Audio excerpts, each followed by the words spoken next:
we'll begin with Richard. Richard, the question as we begin is, has science buried God? Well, which God? I mean, we could take Einstein's God, which is not really a personal God at all, but which is a sort of poetic metaphor for the mystery, that which we don't understand about the universe. We could take a deist God, a sort of God of the physicists, a God of somebody like Paul Davies, who devised the laws of physics, God the mathematician, God who put together the cosmos in the first place and then sat back and watched everything happen.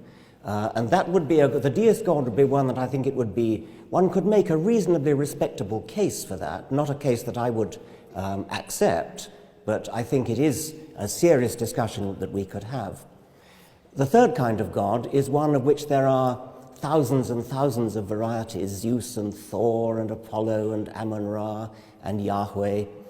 And we don't actually need to go through all those because I've, as Larry has said, I've encountered John Lennox before, and I know what the God he believes in, which is the Christian God. So we only have to talk about the Christian God. John Lennox is a scientist who believes that Jesus turned water into wine. A scientist who believes that Jesus somehow influenced all those molecules of H2O and introduced proteins and carbohydrates and tannins and alcohol and turned it into wine. He believes that Jesus walked on water.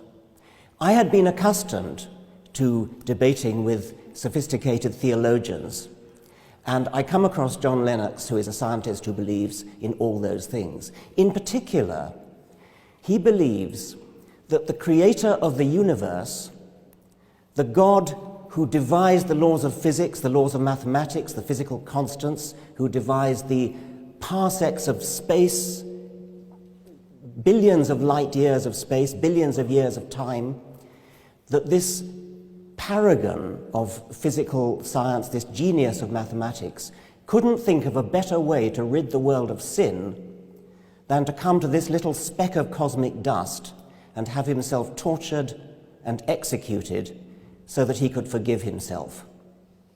That is profoundly unscientific. Not only is it unscientific, it doesn't do justice to the grandeur of the universe. It's petty and small-minded. And that's the God that John Lennox believes in.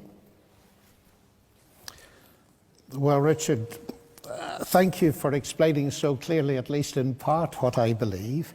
I'm glad to hear you say that you feel a good case could be made out that there is rationality behind the universe. You said it's not something you personally accept. So you believe that this universe is just a freak accident. There's no mind behind it. And yet here you are with one of the best minds in the world. So you believe a number of things that I, as a scientist, find very difficult to believe. And we can certainly talk about my specific Christian faith later, but I confess to it absolutely. I think that there is a creator of the universe.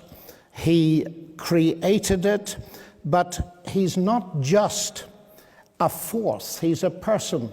And we are persons created in his image. And you say that God becoming human and Christ dying on a cross and rising from the dead is petty.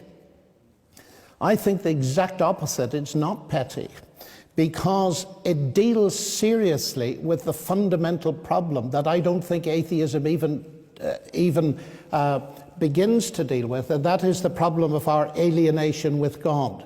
Of course, that makes no sense unless we believe in God.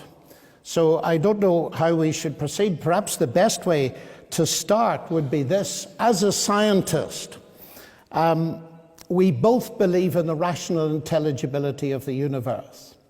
I believe the universe is rationally intelligible because there's a creator God behind it.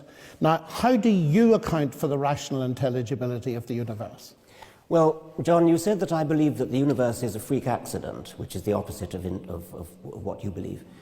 For many years, for many centuries indeed, it seemed perfectly obvious that it couldn't possibly be a freak accident because you only had to look at living creatures, the sort of magnificent diversity we see in this museum, and everything looks designed. And so it was clearly preposterous to suggest that it was due to any kind of freak accident.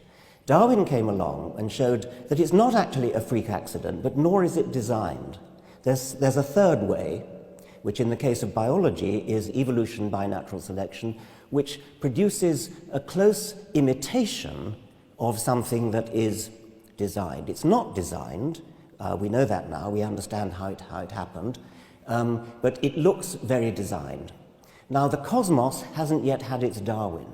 We don't yet know how the laws of physics came into existence, how the physical constants came into existence, and so we can still say, is it a freak accident or was it designed? The analogy with biology might discourage us from being too confident that it's designed, because we had our fingers burned before the 19th century in thinking that biology, which looks so much more obviously designed, that we got our fingers burned there. Now, in the case of the cosmos, freak accident or design, the point that I've made over and over again is that even if we don't understand how it came about, it's not helpful to postulate a creator, because the creator is the very kind of thing that needs an explanation. And although it's difficult enough to explain how a very simple origin of the universe came into being, how matter and energy, how one or two physical constants came into existence, although it's difficult enough to think how simplicity came into existence, it's a hell of a lot harder to think how something as complicated as a God comes into existence, difficult enough to think of how a deist God comes into existence, and even more difficult to think of how a Christian God who actually cares about things like sin and gets himself born of a virgin. Well, there are 3 or 4 different issues there, aren't there? There's the question of what Darwin did and so on and so forth. But of course, as you have yourself admitted, as I understand it, Darwin didn't explain either the origin of life or the origin of the universe. And I would want to start there. You say we don't know how it came to be.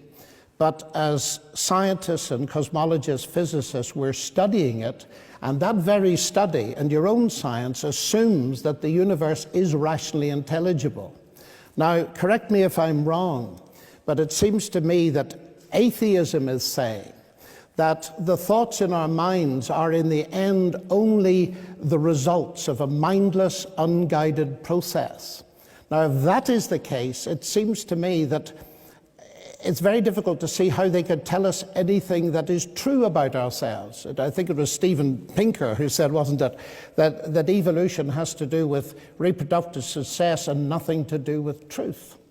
And John Gray, who's also an atheist, I understand, made the point not long ago that the problem with Darwinism, if you take it in its ultra form, it really undermines the notion that we can give any credence to what we think. So it seems to me that your atheism undermines the very rationality that I assume and you assume when we go to study the universe. So that's the first point I would make.